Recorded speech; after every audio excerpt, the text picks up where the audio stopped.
মাননীয় বিধায়ক সম্মানীয় দিবাকর ঘোড়ামি মহাশয়কে, যার অনবদ্য চিন্তা ভাবনায় আজকে আমরা দ্বিতীয় বর্ষে পা দিলাম 2026 এবারে কাপ সভাপতি। আমরা সমস্ত দলের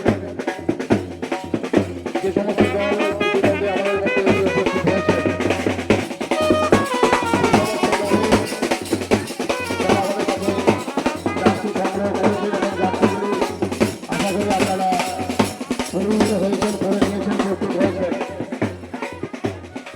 সমস্ত দলের টিম ম্যানেজার এবং অধিনায়ককে অনুরোধ আপনাদের জন্য যে অঞ্চল ওয়াইজ এবং পৌরসভা ওয়াইজ প্রত্যেকটি অঞ্চলের জন্য যে ব্যানার আছে সেই ব্যানারগুলি আপনারা